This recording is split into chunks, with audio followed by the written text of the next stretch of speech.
This video is brought to you by Surfshark VPN. Stick around to the end of the video for a special offer they're making available through my channel.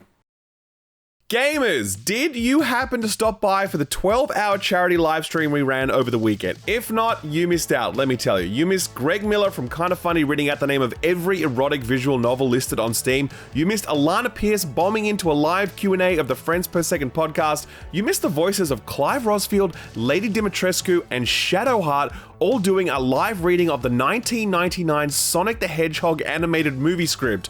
You miss Austin and Edmond in the studio. Sadly, Stu could not be there because geography is a bitch. Most importantly, you missed us raising $60,000 for groundbreaking cancer research for Game on Cancer. Incredibly proud of that result and thankful to all of the people who donated. One person just donated 10 grand, by the way, just out of nowhere, like bam, 10K. Absolutely insane. It really was a terrific day, and if you did miss it, then don't worry because the VOD is now live on my channel, so feel free to check that out at your leisure. If you did miss it, I suspect I know why. You were playing some Shadow of the Erdtree, weren't you? Yeah, you were. I see you. Now let me ask you this, though. Were you having fun? Well, I never thought I'd say this, but the latest FromSoft release is getting review bombed for it being too hard. Okay, that's only half the story, so let's take it from the top.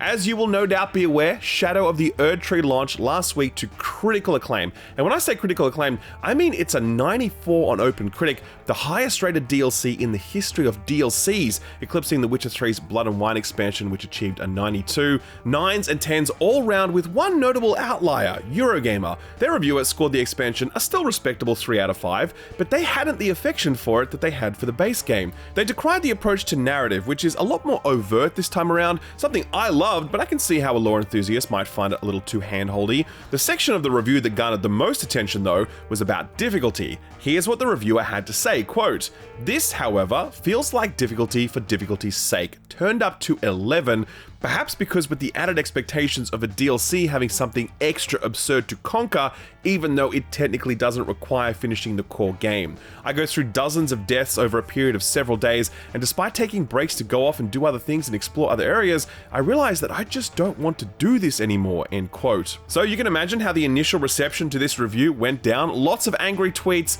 Reddit threads, all of them dunking on this person because clearly they just need to get good, right? Well, fast forward to the actual release of the game 3 days later, and large sections of the player base are singing a very different tune about the tuning of this DLC. On Steam, Shadow of the Erdtree sits at a mixed 64%, an unheard of score for a FromSoft release, and a far cry from being the highest rated DLC of all time.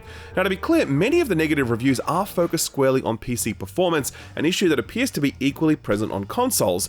Now for me personally, I reviewed this on a high-end PC and I had zero problems, but I do distinctly remember a similar thing happening with the release of the base game, where reviewers had very few technical issues on their machines, but when the game went live, it became clear that there were a lot of optimization issues affecting both console and PC performance. Many of those issues were tidied up in the 2 years since release, but somehow they've returned, and more than a few of the Steam reviews recommend holding off on a purchase until some performance patches have rolled through. More interestingly though, is the deluge of negative reviews pointing to the difficulty tuning as the reason they couldn't recommend the DLC.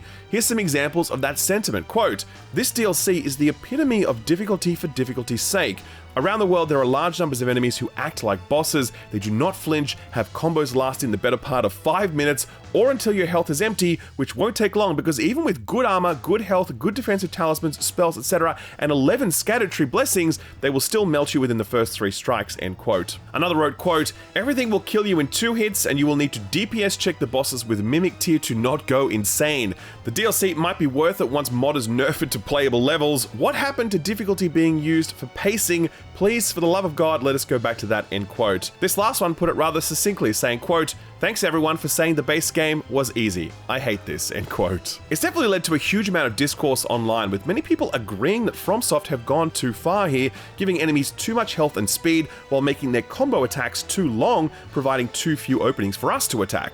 Others disagree, saying that the DLC is supposed to be a pinnacle challenge that pushes players to new heights after conquering the base game and unlocking a full arsenal of gear, and as such the DLC is right where it needs to be. The thing is, and I thought about this a lot while I was reviewing this, it must have been exceptionally difficult for FromSoft to balance Elden Ring's DLC because the power differential that exists between a bad build and a good build is now absolutely absurd. Between legendary weapons like Moonveil and Blasphemous Blade, status effects like Bleed and Frostbite, Buffs like Golden Vow and Flame give me strength, 4 talisman slot that provide multiplicative benefit, Ashes of War of which there are dozens, and Spirit Ashes as strong as the Mimic tier.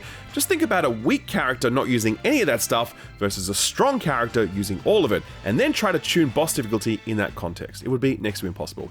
That is why the Erdtree fragment system exists. They're collectibles that make your character stronger, and you get them by just exploring the world. It's a point not unsubtly made by FromSoft themselves. They released an official guide this week that made clear that Erdtree fragments are important and you should collect them. Bandai Namco's Twitter account made the same point when they said, quote, "This is a suggestion to level up your Erdtree blessing," end quote. So yeah, there it is. It is a fascinating response to a FromSoft game, since these games are typically lauded for their difficulty. Personally, I think things will calm down as people unlock more Erdtree fragments as Miyazaki intended.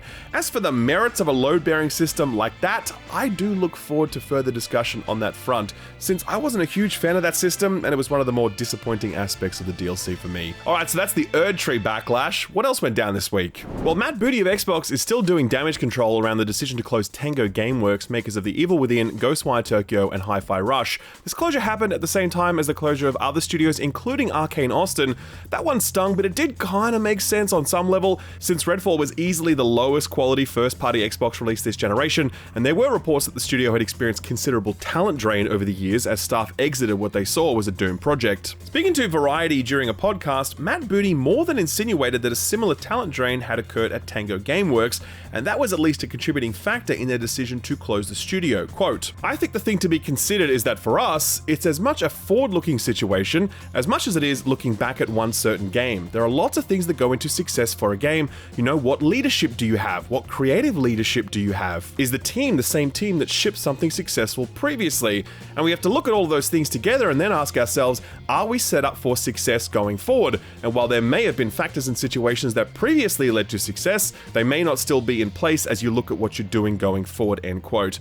He is no doubt referring to the departure of studio boss Shinji Mikami, the legendary game maker who founded Tango but left last year to start a new venture that would focus on nurturing young talent, something Mikami has been very publicly committed to in the later part of his career, including while at Tango Gameworks. No doubt his departure from the studio would have been a big loss, but it's important to remember that the studio's 2 most successful games, The Evil Within 2 and Hi-Fi Rush, weren't directed by Mikami.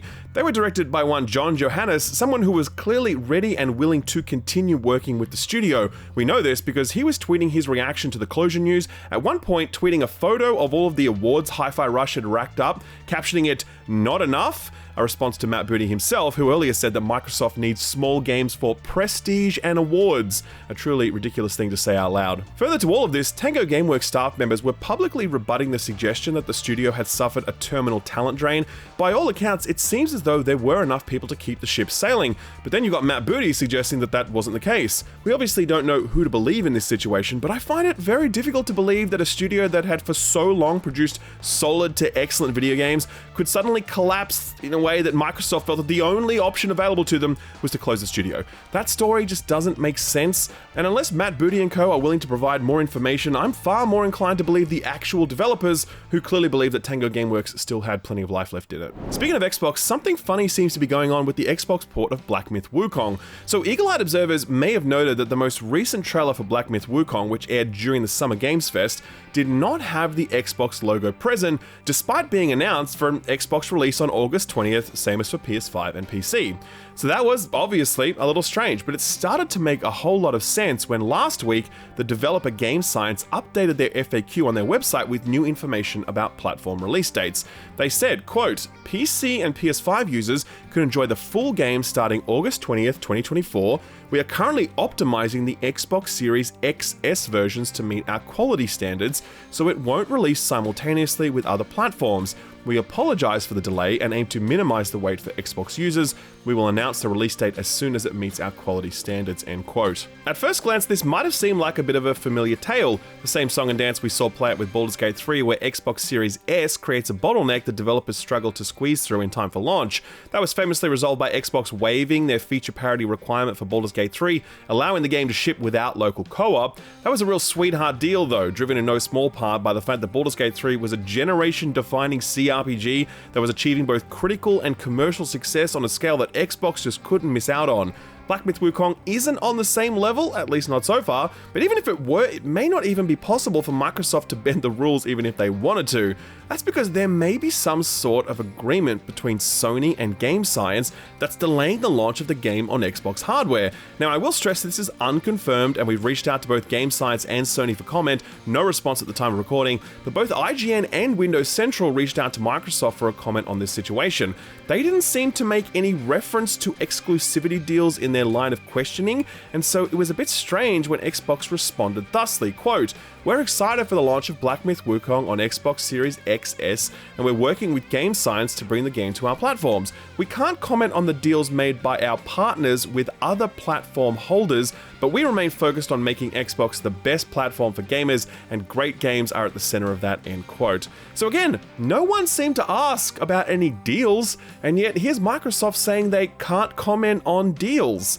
This seems to indicate that they are aware of some commercial deal that's stopping Black Myth Wukong from arriving on Xbox, but they don't want to say it aloud because Game Science and Sony haven't disclosed any such deal, and it's not their place to make that sort of announcement. It's very deliberate language that is designed to send up a flare, and it's definitely caught plenty of people's attention, given that Black Myth Wukong is currently the most wishlisted game on Steam after a very positive round of previews coming out of Summer Games Fest. A lot of eyes on this title, and many Xbox fans eagerly awaiting some clarification. Let's hope it comes soon. A quick lightning round to finish off. Square Enix says they're still committed to making indie games. This confirmation comes after Square Enix announced a strategic pivot towards fewer, higher quality games.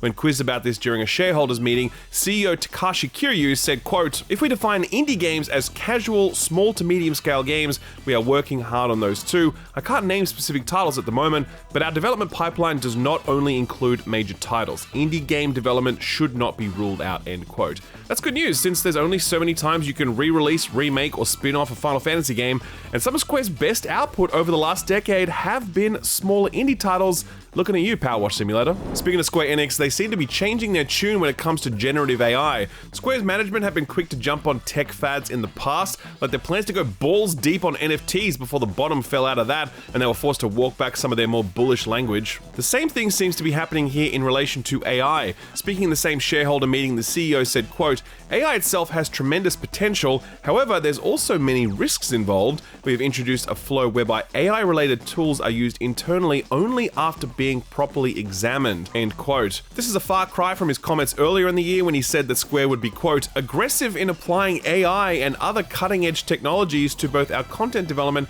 and our publishing functions," end quote.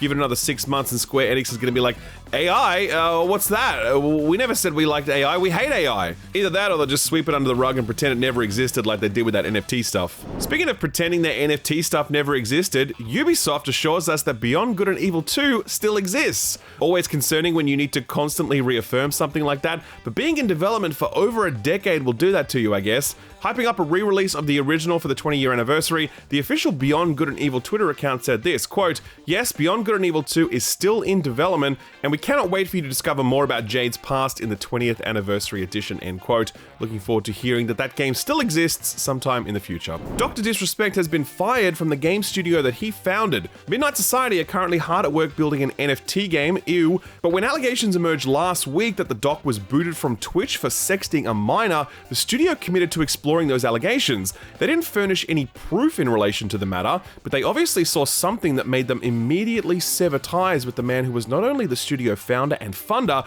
but also the main promotion platform for the game they were developing. Update. I wrote that yesterday when, at the time, the doc himself had not directly refuted the claims about his interactions with a minor. Overnight, though, he did confirm that he exchanged inappropriate texts with a minor, and then he tried to edit out the word minor from his statement before editing it back in. It's like, Jesus Christ, dude, you know we can see all of these edits, right? The doc had earlier announced an indefinite break from streaming, but in his Twitter statement, he promised that he would one day return.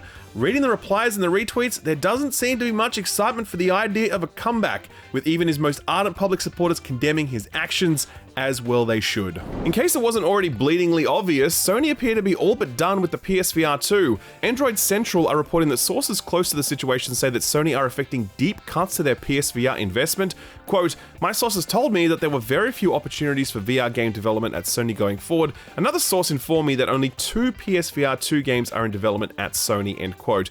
It's a sad outcome, but not at all surprising, as Sony seemed to basically abandon the hardware almost as soon as it shipped, providing like one first-party release since launch? I don't know, maybe 2, I can't think of the other one. The PSVR 2 may find new life as a PC peripheral since Sony just released an adapter that makes that possible, but even then, the next generation of VR headsets from places like Meta or Valve will immediately render the PSVR 2 obsolete. Crazy to imagine that the Virtual Boy seems to have had a longer shelf life than the PSVR 2. As physical media becomes harder to come by, limited run games are doing the Lord's work by ensuring that digital releases get the physical editions they deserve.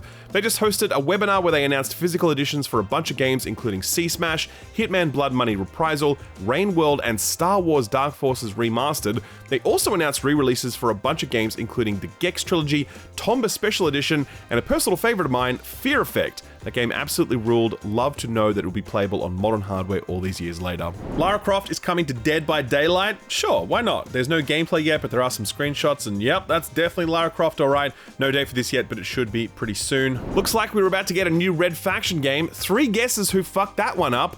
Okay, you probably only need 1 guess. Embracer Group strikes again. An all-new Red Faction game was reportedly in development at Fish Labs. Apparently they got a visual prototype up and running, but when it came time to greenlight the pitch, Embracer Group voted it down, meaning the game never got off the ground, and everyone at Fish Labs not assigned to other projects was laid off. Classic Embracer Group. Every single week, a news story about how they fuck something up. I swear I've spent more time chronicling their bullshit than I have the entire NFT craze, and we did a lot of coverage on that back in the day, mind you. Bad news for Bandai Namco, they just saw their first loss in the history of the company. The previous financial year saw a loss of nearly 4 billion yen, with most of that being attributed to the flop of Blue Protocol. It's currently Japan-only MMO, as well as that Gundam Evolution game, which came and went in what felt like a matter of weeks. Bandai Namco Online is now facing insolvency, and a number of in-development titles have been scrapped. That Elden Ring expansion really couldn't have come at a better time for Bandai Namco.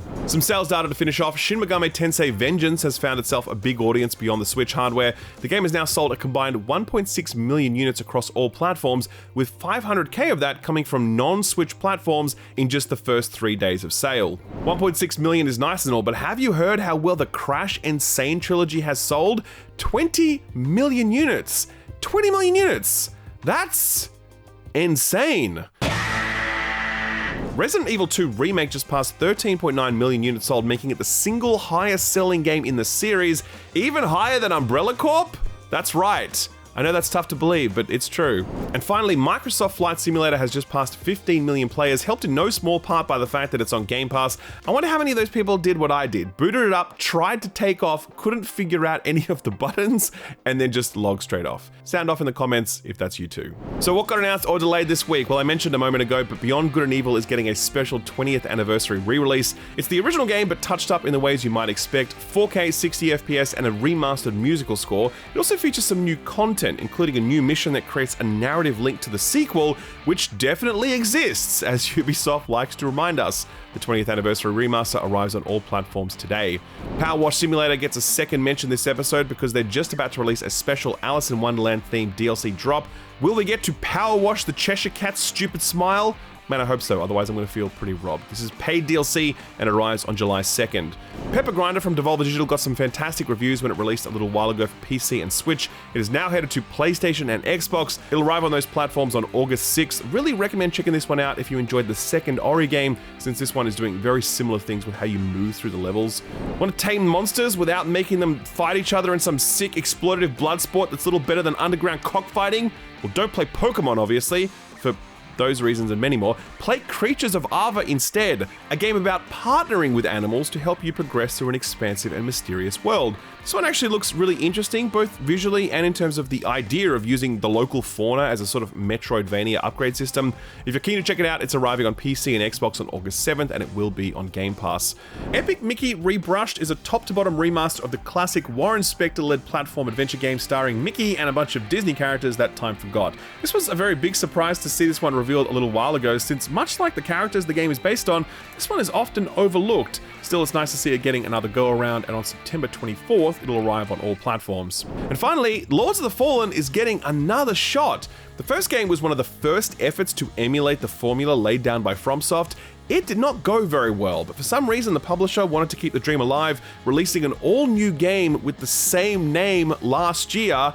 It also did not go so well, despite some staggeringly good visuals and some novel environmental design. The game just didn't deliver on the combat and boss design front in the way that games like this need to. Still, it did sell a bunch of copies, enough to justify a sequel it seems, because last week Epic Games announced that they had secured the publishing rights to the game on PC, and it will launch sometime in 2026. It's still being funded by CI Games, but the developer is as yet unconfirmed. Hopefully, Epic don't make this an Epic exclusive, because this is, like Alan Wake 2, a game for hardcore nerds who already have established game libraries, and none of them are going to suddenly switch over to Epic because a Souls-like they're interested in is exclusive. Furthermore, this is a sequel to a game that got middling reviews, and if this franchise is going to build momentum, Steam is going to be the place where you're going to be able to reach the maximum number of players. TLDR, put this game on Steam, Tim Sweeney. Thank you for coming to my TED Talk and most likely ignoring it. One delisting announcement for this week, and it kind of stings. Forza Horizon 4 is about to be delisted from digital storefronts on December 15th to be precise. This is of course due to the wonder and majesty of digital rights and how poorly they are negotiated when it comes to video games.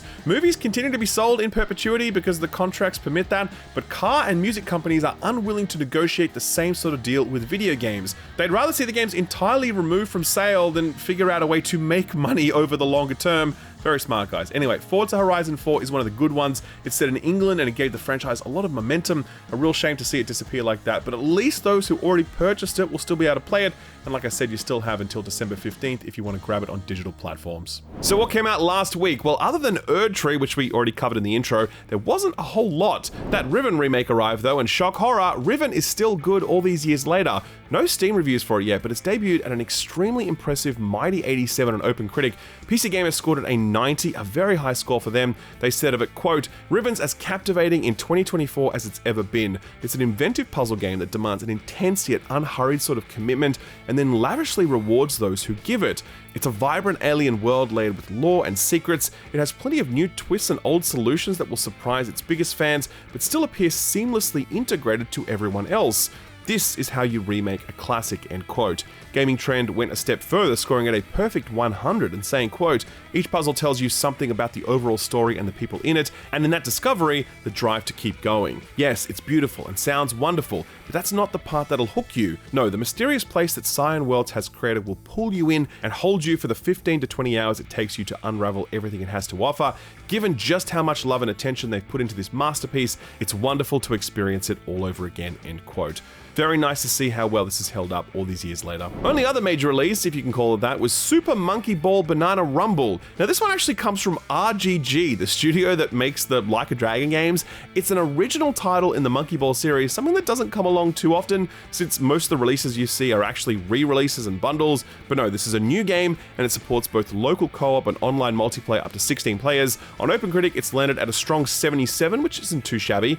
BGC scored this one a 3 out of 5, saying, quote, "It's sure to pass the time, and fans of Monkey Ball will welcome the addition of 200 new stages to play through, but the reduced performance, especially in battle mode, and the general lack of party minigames makes this a by-the-numbers addition to a much-loved series," end quote. Most reviews point to the fact that this isn't doing a whole lot of new stuff, so if you do already have one of those previous releases or re-releases, maybe you've already got all the Monkey Ball you need. So what's coming out this week? Well, Luigis Mansion 2 HD arrives tomorrow, exclusive to the Switch, of course. This one is much less beloved than the first or third entries, but it's still a good time if you're willing to put up with its rough edges. This was originally exclusive to the 3DS and has received a nice glow-up courtesy of the Switch hardware. Stray Gods is that musical RPG that released a little while ago to solid reviews, particularly for the strength of its voice cast and the game's soundtrack. It's getting some DLC tomorrow titled Orpheus, and unsurprisingly, it's centered on Orpheus, this time played by Anthony Rapp, and it features even more music from the especially talented Austin Wintory. That one is available on all platforms.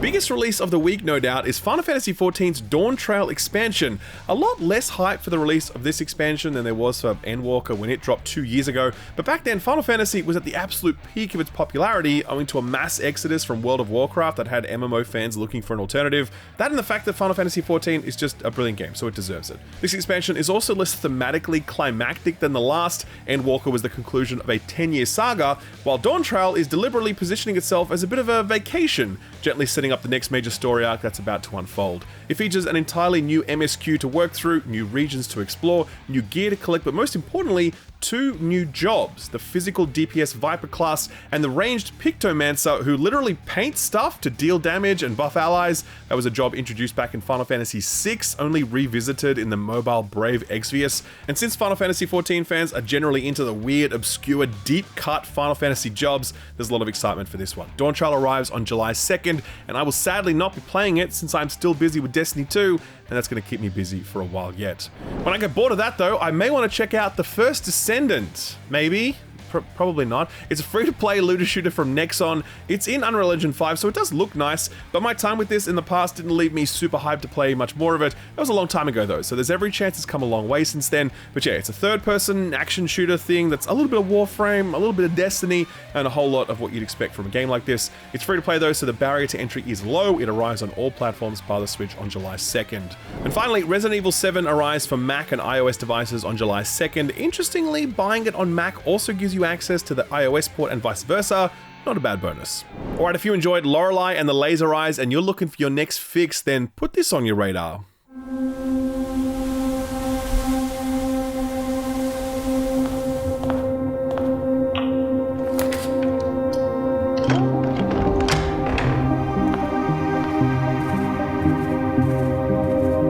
Sure, we get plenty of roguelikes. In fact, we get like 15 of them a week, but it's rare that we get a puzzle roguelike. That's a cool premise, right? Seeing how much of a mystery you can solve in a single run before being pushed back to the start, ready to do it all over again with the benefit of your prior learnings. Time loop games like 12 Minutes and The Forgotten City do this, but this game, Blueprints, is not a time loop game. It is a much more traditional roguelike where your progress as you move through this mysterious shifting hotel is determined by your stamina, and when that runs out, you're back to square one. Puzzles themselves will get remixed on subsequent runs, keeping things fresh, and there's so much to keep track of that you're very likely going to see some benefit out of keeping a notebook handy so you can jot down your discoveries, hence the comparisons to Lorelei. This one comes from a studio called Dogou Bomb, and it's published by Raw Fury, who have a very solid track record. There's no date for this one yet, but if you'd like to keep track of it, then I've left a link to it over on my Steam Curator page, which also has links to all of the other put this on your radar stuff I've recently covered. I'll leave a link to all of that below the like button. Sort of free stuff time now, and it's the last week of the month, so be sure to grab those PS Plus offerings before they disappear. Right now you can still grab that Freshly Frosted over on the Epic Store. That's the donut making puzzle game, very cute. Later in the week though, that'll be replaced by Sunless Skies, a rather excellent narrative-led role-playing game that sees you navigating a futuristic gothic horror space train. This one sits at 90% very positive on Steam and a mighty 85 on OpenCritic. Definitely worth checking out if you've enjoyed stuff like last year's Dredge. Absolutely huge month this month for Prime Gaming as Amazon prepares for their annual Prime Day event that typically offers discounts on a bunch of items that suspiciously rose in price just a few weeks before the sale went live. But for us gamers, it's a whole different story since Uncle Jeff is just giving shit away willy-nilly. Over the next few weeks, you can get some serious video games, including Deceive Incorporated, Call of Juarez, the excellent Card Shark, the Souls-like Solstice, Hitman Absolution, Teenage Mutant Ninja Turtles Shredder's Revenge, and Star Wars Knights of the Old Republic 2. All of that and more can be yours if you're an Amazon Prime subscriber. They're rolling out over the next few weeks, so be sure to check back regularly so you can grab them when they're live. Our feel-good story for the week has to be one of my favorite moments from the charity stream that happened over the weekend. For the very first time, Austin, Edmond, and I were together on camera. Sadly, Stu couldn't be there, but we did miss him dearly. The three of us were joined by Soylent Cosplay, a local cosplayer who laid down a challenge for us. Using a little more than foam and tissue paper, we had to adorn a mannequin in the regalia of the Witch Rani from Elden Ring. We had 15 minutes to do it, and we were in competition with the Back Pocket crew, who would have some different materials to do the same job. Now, we are far from cosplay experts. In fact, we can barely dress ourselves, let alone a mannequin. But through the power of jolly cooperation, we put together a Rani that we were proud of. I mean, just look at those faces right there in this photo. Absolutely beaming. When it came to the moment of judgment though, the fates were not kind. The other team had produced a Rani that looked slightly better than ours, and I think the winner was so obvious that the other team tried to let us down gently. So, I feel like, yeah, like, I mean... Even I don't think it's a draw. and I am one of the people, okay? So, I don't want your pity draw, alright, Pete's? Okay? If you enjoyed that little clip, then there's plenty more where that came from. The full 12-hour-long VOD of the live stream is linked below. You know what else is linked below? The like button. It's right there, baby, so if you could give it a good smack, that'd be awesome. Same goes for the subscribe button and that notification bell. Got a few videos I'm dropping later this week based on some hands-on sessions I had at Summer Games Fest, so you won't want to miss out on those. For now, though, a big thanks for watching and a big thanks to this week's sponsor, Surfshark. Alright, let's get serious for a second. We live much of our lives online, especially nerds like us, be it the websites we frequent, our reliance on email and chat services, online shopping, whatever it is, it's a lot of time spent online, and all of it involves at least some or a lot of our personal data. So the question then becomes, what are we doing to secure that data? If the answer to that is nothing, then that's more than a little risky in 2024, when data scraping and hacks can see you at the very least put on some mailing lists you don't want to be on, and at worst see your most precious personal information used for fraudulent purposes. Enter Surfshark VPN, the best means of protecting your online data, your passwords, your IP addresses, your personal information. Surfshark VPN encrypts your online data, protecting you from identity thefts and hacks, and their Clean Web feature automatically blocks over 1 million known malicious websites, phishing methods, and other threats. Simply turn it on when you use the internet and you can browse knowing that you've really beefed up the security of your personal data. But of course, that's not all. It's great for consuming media too, since many streaming services will geolock content, and Surfshark VPN allows you to bypass all of that. So if you want to watch shows that are only available in other countries or territories, then Surfshark VPN is basically a must-have. You can use Surfshark on multiple devices at once, which is something that almost no other VPN allows. It's available on pretty much every platform you can think of. It has 24/7 customer support. Best of all, they're offering a special discount to viewers of this channel. You can get a bonus 3 months for free when you use offer code SKILLUP at checkout. That's a bonus 3 months for free when you use offer code SKILLUP at surfshark.deals/SKILLUP. Thanks Surfshark for sponsoring the video, and thank you for watching it.